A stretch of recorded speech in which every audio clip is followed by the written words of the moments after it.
I wanted to just take a chance while I have 3 Stanley Cup winning coaches here to help you guys get to know them a bit better if you haven't golfed with them in past years. So, Craig, you're the newly hired head coach of the Toronto Maple Leafs, arguably the most intense media market across the entire league. I'm going to break you in so you're ready for the fall when you're there, okay? A question I'm sure everybody is dying to know. You've got to trade one player from your core 4. Who is it? And when I say core 4, I mean from your foursome today. Who are you trading out of that foursome? Wow. I would trade myself the way I putted today. I let him down a lot. You know, I had no finish today, so I'd get rid of myself. Wow. Sacrificial lamb, just dying for everyone. All right. So as I said, everyone here has won a cup. Bruce, let's start with you, having just won last year. How did you spend your day with the cup? I was in Cape Cod, Massachusetts. We have a summer home there. After I was politely let go from Boston, we still kept our house there, so we have lots of friends there. But on a different note, we actually started a foundation there. Cassidy, a young girl that lost her life tragically. So we spent the morning in her hometown, tried to get some awareness and get the foundation off the ground. So that was a nice day for people to come out and kids being around to get their picture with the cup. The rest of the day was just people down where we live. We opened it to the public most of the afternoon, had a little party at night. 60, 70 people, so it was fantastic. So a lot of kids got to see it. I know when I was 10 or 12 years old, if the cup was in the neighborhood, I'd have loved to get my picture with it. So I thought it was a nice way to give back to the young kids and girls that are hockey fans. So it was a great day. We got good weather, so that's awesome. I perfect. love that. Yeah. Jared, you've also won the cup. What was the absolute coolest moment for you winning your cup? Well, I think nothing beats spending the couple hours after the game with the guys that you've, battled with all year long in order to win the cup. But where it really kicked in for me, like that was a great time, and it was personal and just a small group of people. All the families were there, but I think parade day for me was when it really kicked in. It was really emotional. I thought to see the city sort of that has supported you and stuck by you through some tough times and over the course of your sort of build to that point, to see all those people out there and having a great time on parade day was definitely my favorite moment after winning the cup. That's awesome. I can't imagine the feeling. All right. So we've got leaders here from across many different industries. Bruce, let's start with you. In your opinion, what is the one quality that makes a good leader?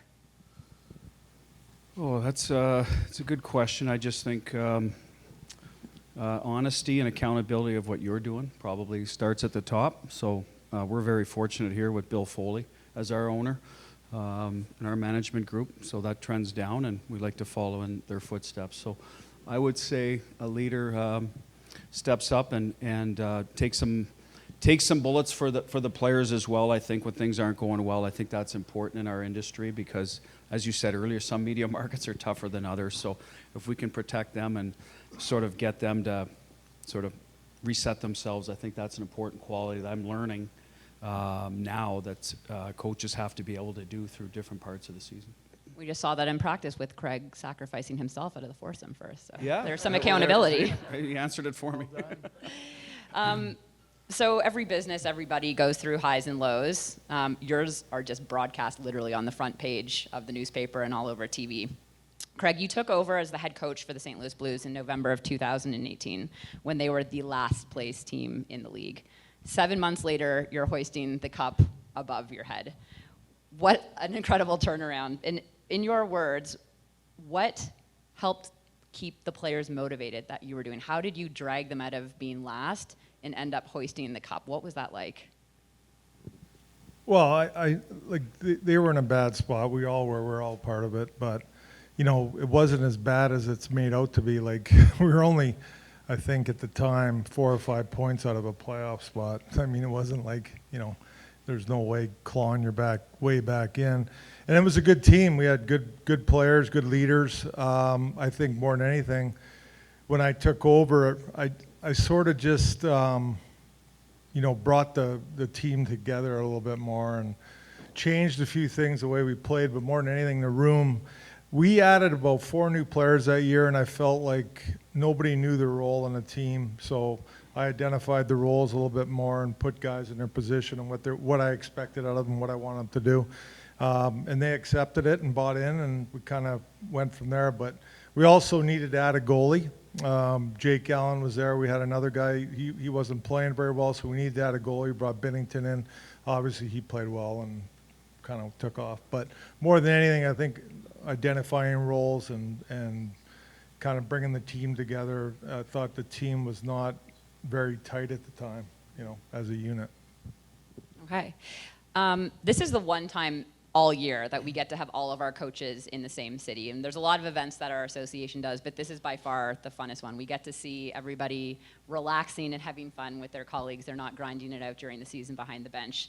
So as you head into the summer and you finally get some time to relax, but looking ahead to training camps when those start to come up in September, when are you starting to prepare your opening remarks for what you're going to say to the players when you have that first meeting? Jared, let's start with you. You've been actually the longest tenured coach out of this group here. So when are you preparing, and what are you doing to prepare for that first address? Yeah, so for me, I like to take some time away from the game for a while and reflect and get some personal time and some downtime to decompress. But this week coming up is development camp for us. And that's when I kind of sit down with our analytics team, assistant coaches, management. We've already had multiple discussions throughout the course of the end of the season to this point. And I'll do most of my work for my pre-training camp meeting this week because I'm already there and committed to the week for development camp and kind of figure out what I want to say and get the numbers and analytics and everything else behind it on where I think our team can improve and what we need to improve on. And after having watched the teams have success in the playoffs, studying them and looking at what we're doing and comparing it to other top teams in the league. So that's when I do that. And then I'll take some more time off and then start cutting up video and whatnot, picking at it over the course of the next couple months for training camp. But I like to kind of figure out my direction this week here when I'm at work. Earlier than I would have thought. Craig, what about you? You're starting with a new team this year. You're not returning. What's the process look like for you going into a new Yeah, it's team? kind of already started for me. I think with meeting the players, traveling to see some of the players, get to know them, multiple phone calls and things like that. Obviously, management and getting to know the people in the office. This week will be a big week after we leave here. Development camp, I'll go there, and there'll be a couple coaches there too. So we'll do some work. And what I do is I like to get together with the coaches later in July.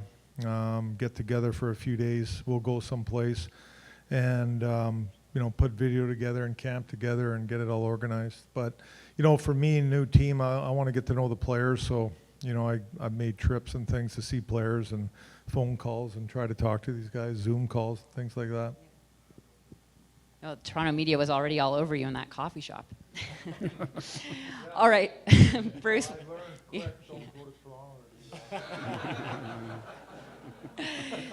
Bruce, we'll end with you.